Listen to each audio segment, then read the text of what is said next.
Aí nós estamos estudando o Apocalipse, versículo por versículo, a palavra de Deus. E você que ama a palavra pode meditar, pode acompanhar a leitura da palavra do Senhor.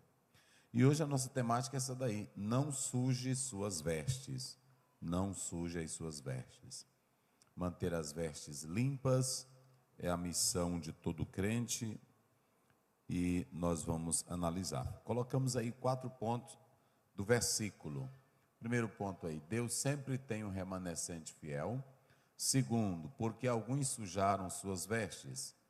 Terceiro, a questão não é o lugar. Quarto, a bênção para os que não sujaram ou não sujaram as suas vestes, ok?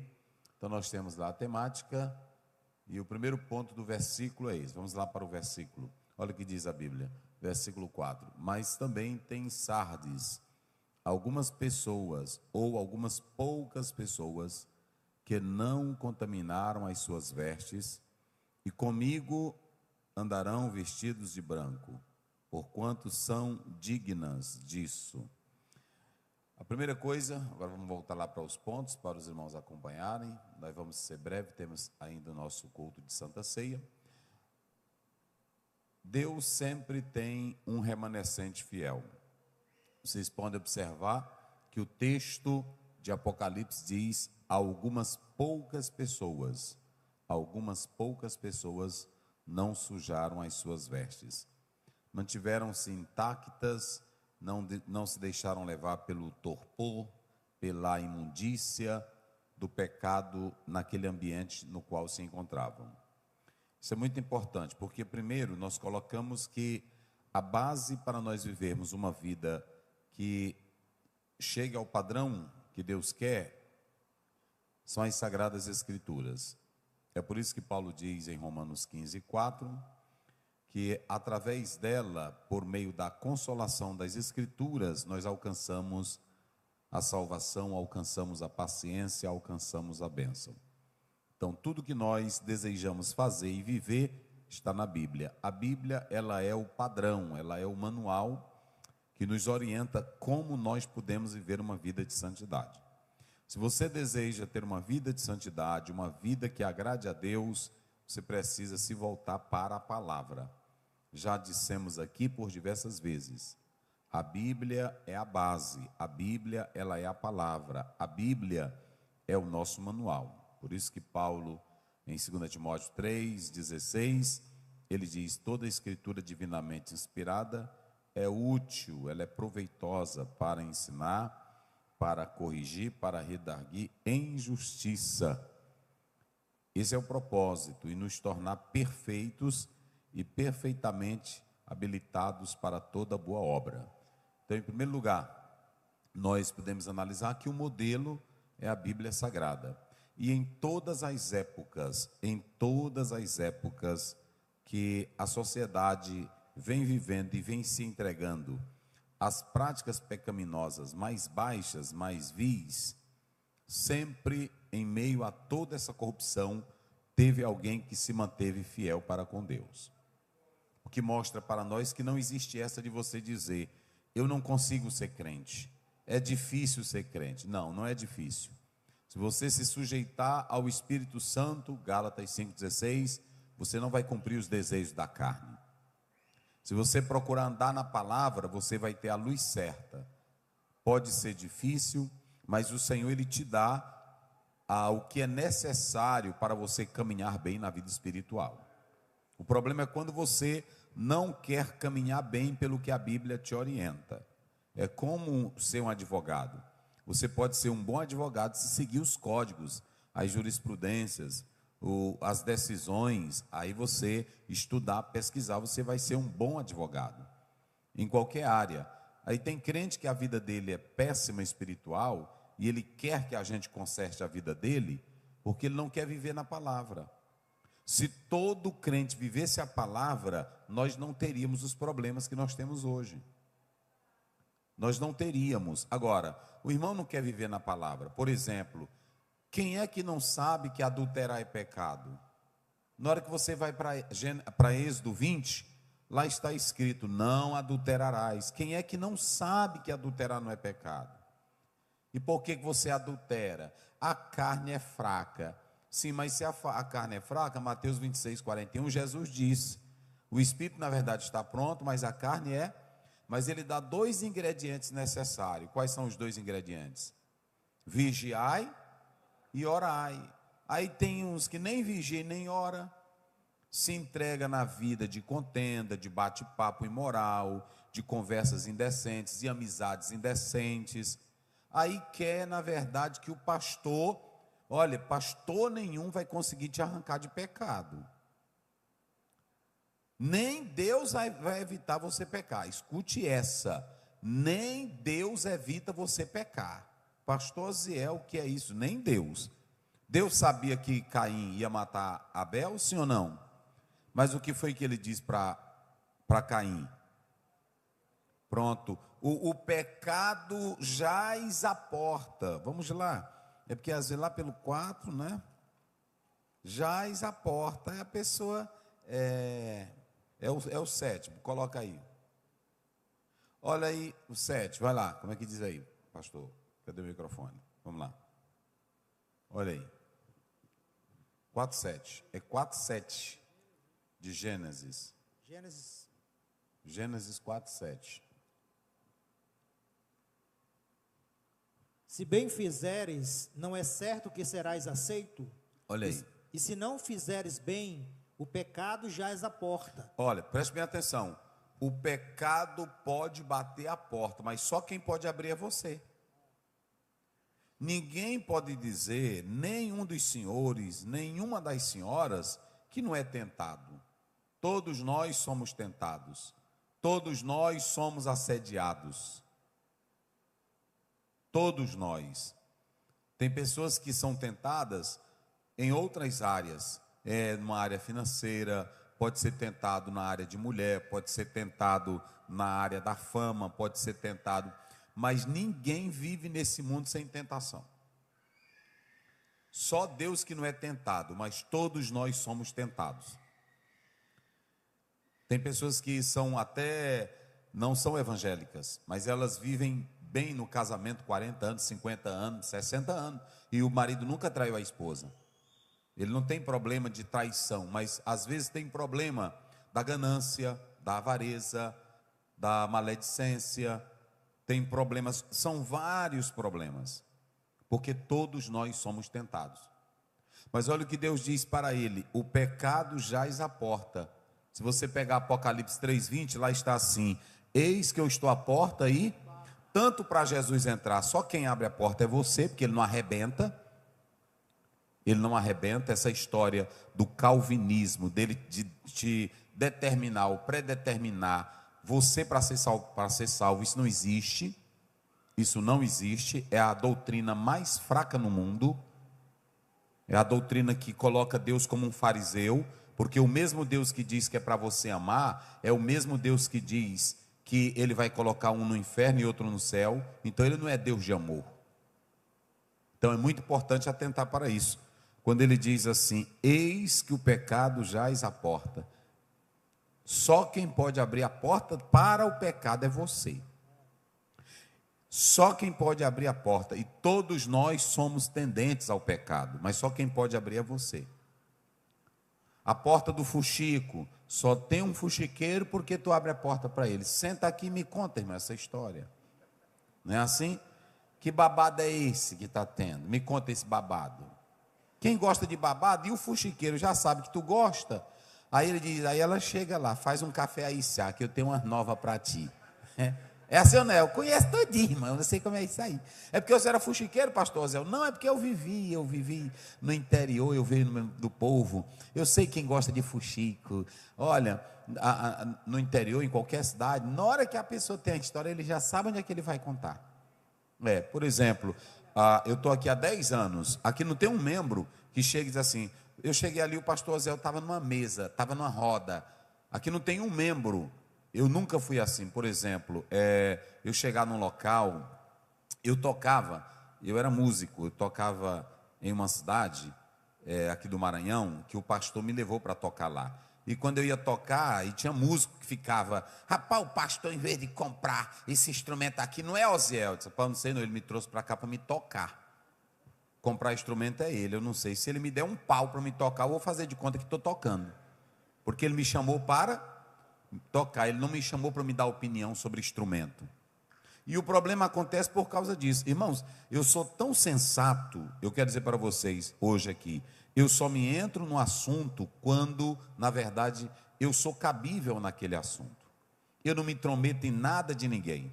Ali no terreno, nós temos vários empresários, vários engenheiros. Aí pronto, aí eu fico dizendo, mas como é isso aqui? Me mostre, doutor. Aí ele vem e mostra a planta. Pastor Zé, é isso aqui, isso aqui, isso aqui, isso aqui. Aí eu digo, mas assim, na sua ideia, na sua experiência, o que é melhor? Ele disse, é melhor por isso, isso, isso, isso, isso. Aí eu digo, sim, William, tu é engenheiro, me diz o que é. Aí ele entra, pastor, ele está dizendo aí, mas é assim, assim. Mas tu acha que a ideia dele fica melhor do que a tua?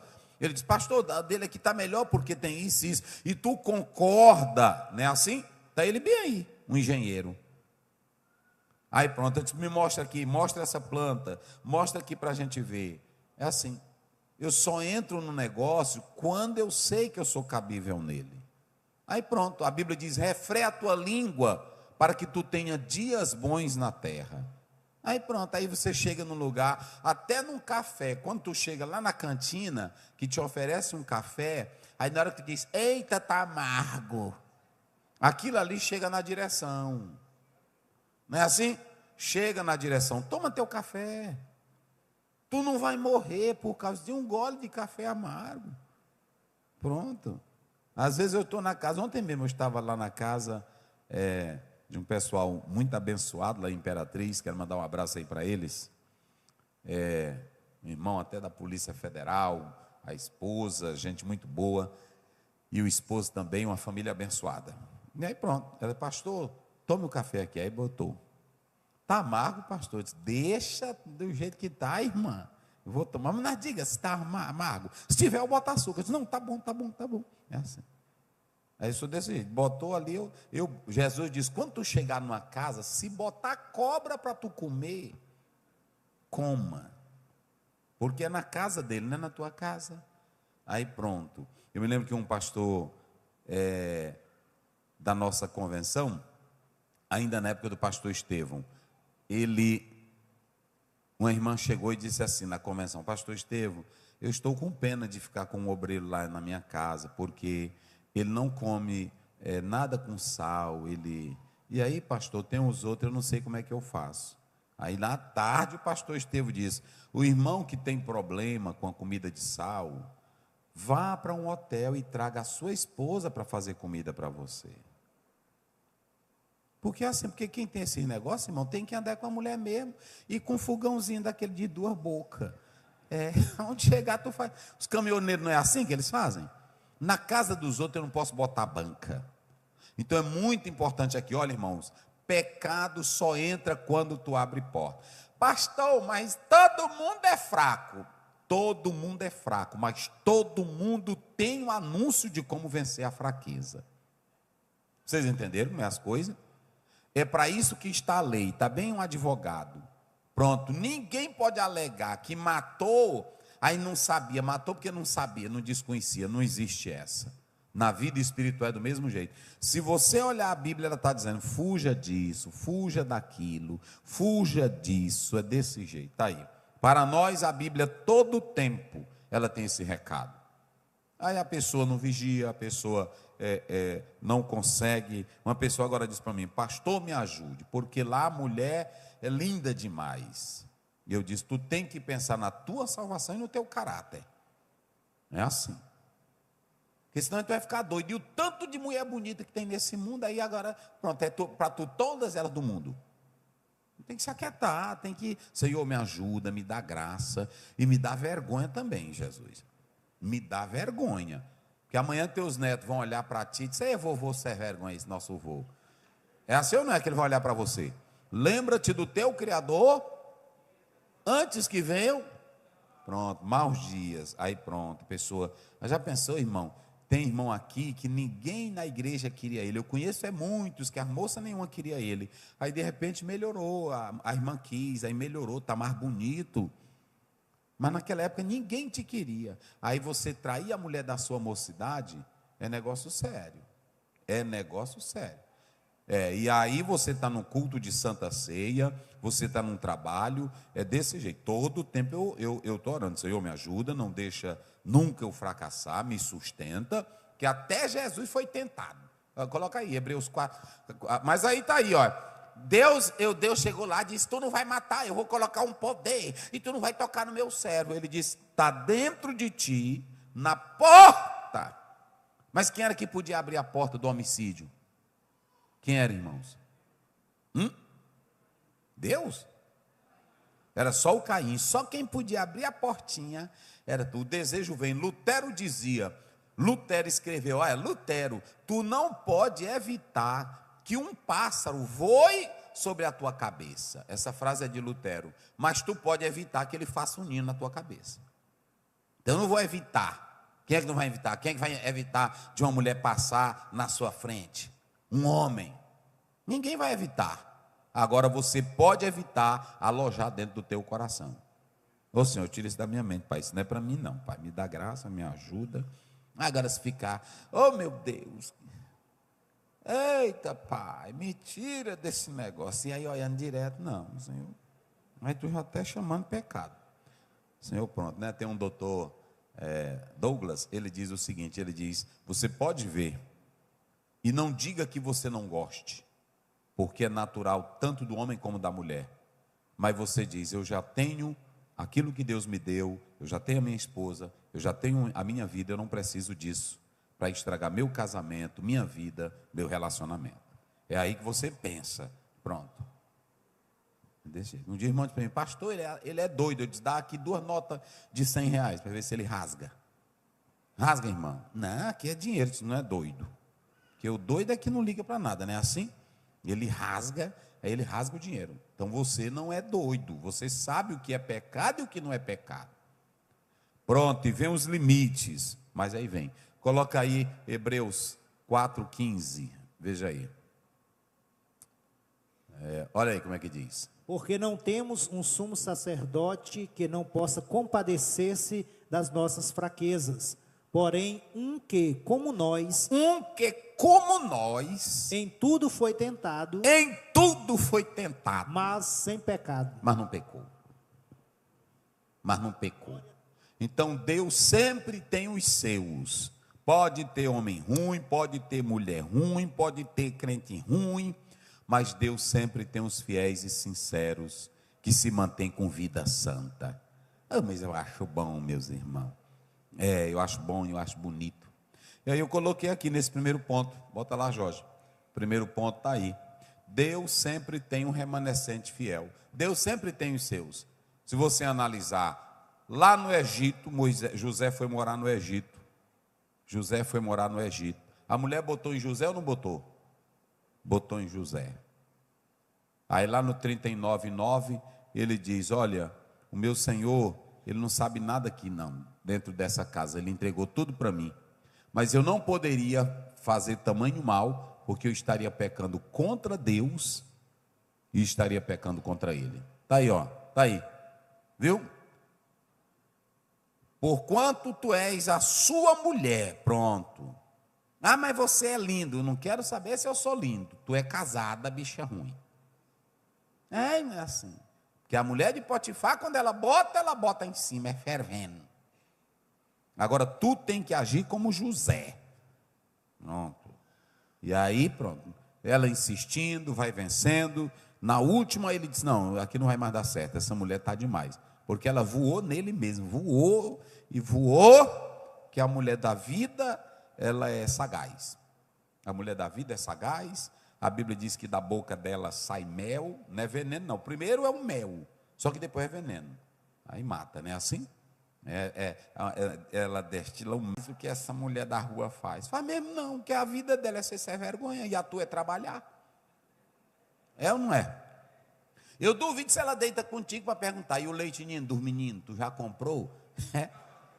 Agora a da vida é direto, né? É só, aí pronto, é só carinho, é só amor, é só pronto. E a tua não, olha meu velho, a torneira estourou lá, a fossa não está prestando, os meninos lá na escola tá tudo atrasado, eu estou com vergonha de passar lá na mercearia do fulano, que tu tá com 2 meses que não paga, aí pronto. Até para fazer amor fica ruim, porque é só conta. Aí é diferente. Agora, aí a bichona da vida, que não tem o que fazer, está lá em Provérbios 5. Ela diz, meu marido já saiu de casa, eu já preparei as coxas, eu já botei os perfumes, eu já botei tudo. Aí é assim. Agora, quando é a mulher casada, que é de casa, aí é outra história. É muita luta. É diferente, irmão. É diferente. É diferente. Não é um negócio aí, pronto. Tu só vê ela, a mulher do programa, tu só vê ela no esquema, e quando tu olha para ela, tu só olha bem vestida, a pelezinha cheia de coisa, o melhor perfume, é assim. A tua, tu vê ela doente, tu vê ela bonita, tu vê ela com a cara feia, tu vê ela com gripe, tu vê ela com Covid. Aí vai, né? Aí pronto. Agora a outra não. Só vê no shopping, a outra só vê no shopping, só no motel. Né? Beleza. Cuidado com isso, vigiar. Vigiar para não entrar em tentação. José, está aí no texto, ele diz, eu não posso ficar contigo, tu não é minha, pronto. E eu estaria fazendo o quê? Pecando, tamanha maldade, olha isso, era maldade mesmo, trair a confiança do marido, que colocou ele. Negócio sério, é negócio sério, vamos lá. Aí Gênesis, outro que no meio da porcaria do pecado, ele se manteve. Coloca Gênesis 6, versos 6 e 7. No meio do pecado, da miséria, a carne reinando. Olha aí, vai lá. Então arrependeu-se o Senhor de haver feito o homem sobre a terra. Isso. E pesou-lhe em seu coração.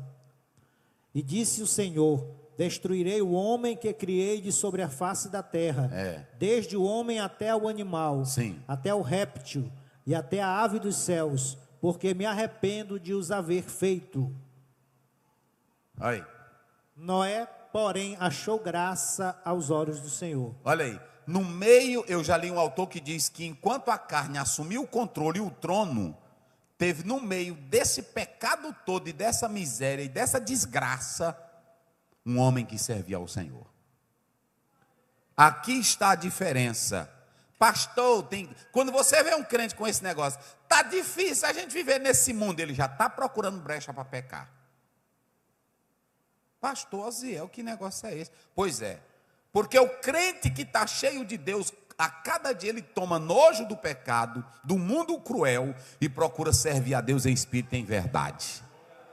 Vocês sabem que no meio dessa vida de pecado todo, teve um homem que Deus arrebatou para si. Como era o nome dele? Enoque, está lá no 5:24. E Deus o tomou para si. Então, no meio do pecado, no meio da miséria, tinha esse homem que servia a Deus em espírito e em verdade. É coisa bonita, irmão. Outro que servia a Deus no meio do pecado, enquanto Sodoma e Gomorra estava na imoralidade, você vê um homem que se destaca, Abraão. Deus sempre tem os seus. A Bíblia diz que ele vai até orar e diz no 18:23, tu irás destruir o ímpio com o justo, ou o justo com o ímpio? Aí você vê isso. Mas quando você vai também para 1 Reis, e quando você lê no 19, verso 18, Deus disse para Elias, eu tenho 7.000 de quê? Que nunca se dobraram a Baal. Esse número é representativo. Ou seja, enquanto todos estavam em pecado, Deus nunca deixou na geração da história humana um grupo que não fosse fiel a Ele. Sempre teve. Sempre teve um grupo fiel a Deus. E até hoje tem gente que é caindo fora da igreja, outros é mudando a doutrina, outros é saindo da igreja, outros é indo atrás de movimentos, mas sempre tem os fiéis que não largam a doutrina e servem a Deus em espírito e em verdade. Quem é desse grupo aí fiel? Do grupo que tem o chamado, do grupo que adora, do grupo que não nega a fé. É assim. Então pronto, você vai ter 7 igrejas que nós estamos estudando, E em cada uma delas, tinha umas que tinham falhas, tinha umas que pecaram, mas tinha outras que se mantinham fiéis. E no meio das que pecavam, sempre tinha um remanescente que não abria mão da fé. Até o dia que Jesus voltar para buscar a igreja, sempre ele vai ter um grupo. Um dia um pastor disse: rapaz, é bom Jesus vir logo, senão ele vai dar a viagem perdida. Não, eu acredito que sempre ele vai encontrar um grupo fiel adorando a ele em espírito e em verdade, dizendo: Maranata, ora vem Senhor Jesus. Quem quer fazer parte desse grupo? O grupo que não nega a fé. Muito bem, o segundo ponto, Jorge, eu vou ficar nesse segundo ponto aí. Aí está aí. Porque alguns sujaram as suas vestes. É aí que está, vou ficar só nesse ponto aí. E na próxima quinta a gente continua. Observem bem que o texto aí ele é enfático. Ele diz: algumas pessoas, ou algumas poucas pessoas, que não sujaram as suas vestes. Olha aí, o Jorge já colocou o versículo. Olha, mas também tem em Sardes algumas poucas pessoas que não sujaram as suas vestes. Olha, essa igreja ela tinha um grande grupo que a maioria tendeu para o pecado, para a letargia espiritual, para o fracasso espiritual. Isso aqui é muito importante para quem é pregador, isso aqui é muito importante para quem é pastor, isso aqui é muito importante para quem é líder. Ouçam bem. Por quê? Às vezes nós queremos medir o ministério de um pastor pelo tanto de pessoas que tem na igreja, mas não é essa a real medida. Ou às vezes alguém quer medir pelo grande número de pessoas que lhe admiram. Também não é essa a real prova de que esse obreiro é um homem de Deus, o que está sustentando. A Bíblia diz que o pastor desta igreja estava falando a palavra, mas tinha lá um grande número que cedeu para as heresias, para o movimento pagão. Nessa igreja de Sardes, um grande grupo, ou seja, a maioria tendeu para o pecado. E aí entrou essa letargia espiritual, contaminou os crentes. E de onde veio, pastor? De onde veio esse pecado? Do próprio ambiente deles, na própria cidade que eles moravam, no próprio local que eles estavam, no mundo pagão que eles viviam, trouxeram a letargia, trouxeram a frieza para dentro da igreja. E de maneira que a maior parte desses membros, eles ficaram frios na fé. Frios na fé. E por que eles ficaram frios? Porque eles deixaram a luxúria, eles deixaram o prazer mundano, eles deixaram o egoísmo humano, o pecado dominar eles. Entrou na igreja, dominou a igreja. Ou seja, essa corrupção espiritual, esse mundanismo entrou nesta igreja. E por que entrou, pastor Aziel? Pelo fato desses cristãos, ouçam bem, às vezes você diz assim: eu nunca vou aceitar isso. Precisa tu dizer que não vai aceitar, não. Isso é tão lento que se você não vigiar, amanhã você está dentro, pastor Carlos, e você está dentro do sistema dele que você nem percebe. Vocês entenderam? Você está dentro do sistema dele que você nem percebe. Tem muitas igrejas que elas já perderam a vida de comunhão com Deus e não percebeu. Não, isso aqui é normal. Não, deixa isso aí entrar no grupo de jovens, deixa isso aí entrar no grupo das irmãs. Não, deixa. E vocês vão vendo que a frieza, a letargia espiritual vai dominando. Vai dominando. E aí, queridos, eu vou dizer uma coisa para vocês: o mundanismo, ele entra na igreja de modo tão sorrateiro que às vezes você nem percebe. Vou dar um exemplo. Antigamente os crentes tinham desejo de evangelizar domingo à tarde, tinham desejo de falar de Jesus, tinham desejo à noite, quando vinham para o culto, era uma alegria, era um fervor. Hoje vocês podem observar, a maioria dos crentes, tem uns que tem chácara, aí já vão, domingo pela manhã já vão para a chácara. Aí quando é domingo à tarde, cada um vai para o seu jogo. Eu vou para o Flamengo, eu vou para o Grêmio, eu vou não sei para onde, e aí pronto, é a gritaria o dia todinho. Quando chega aqui no culto, é dormir no culto todinho. O mundanismo está entrando e você não está percebendo. Aí quando chega aqui, quer que o pastor alegre ele. Ora, irmão, eu que estou orando direto, tem dia que eu estou meio fraco. Aí tu que é só conversando lorota e fuxicando e assistindo o jogo, qual é a tua alegria?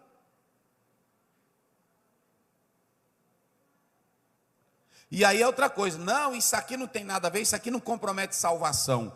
Olha, nós temos que entender que tudo que eu faço, eu tenho que saber que eu estou fazendo para a glória. 1 Coríntios 10, 31, quer comais ou bebais, ou façais qualquer outra coisa, faça tudo para a glória de Deus. E aí você vai vendo, o mundanismo vai entrando. Vocês sabiam, deixa eu dizer uma coisa, a igreja não adorava ídolos. A igreja não adorava ídolos. A igreja que eu estou falando, vocês sabem. Essa igreja que tem lá fora, ela não adorava ídolos. E como foi que a adoração de ídolos entrou nela? Achando que era coisa normal. A igreja, ela não tinha a doutrina da consubstanciação, da transubstanciação, não tinha. Como foi que essa doutrina entrou na igreja? Tudo que a igreja tem hoje não era aceitável no meio dela antes. Havia a igreja primitiva que tinha a sua pureza. E por que entrou essa doutrina de transformar o homem em um sacerdote? Por que entrou essa doutrina de dizer que o pão, Jesus estava no pão? Doutrinas de homens. E a igreja, quando ela foi se aperceber disso, ela já estava toda envolvida. E aí até hoje está envolvido nisso. Então nós temos que ter todo cuidado, porque essas doutrinas, esses costumes, eles vão entrando de uma maneira que nem eu e nem você percebemos. É por isso que Paulo, ele diz lá em Romanos 12, 2, e não vos... Como? A questão é que tu está se conformando. A grande questão é essa. A grande questão é que você tinha coisas que era só lá do mundo, e que hoje eu estou dentro da igreja, eu estou vendo isso na Assembleia de Deus. Tem coisas que era só lá do mundo, que eu estou vendo aqui, que para os crentes está se tornando coisa natural. Coisa natural, natural. Paulo está dizendo assim, vocês estão se amoldando, vocês estão se conformando. Tem coisa que eu nunca vou me conformar, meus irmãos. Nunca vou me conformar. Tá filmado aí, tá, irmão? Estão filmando aí, irmão? Ah, tá. Eu ia já dizer um negócio aqui, mas como é filmado? Mas depois eu digo. Depois eu digo. Olha aí, e não vos conformeis.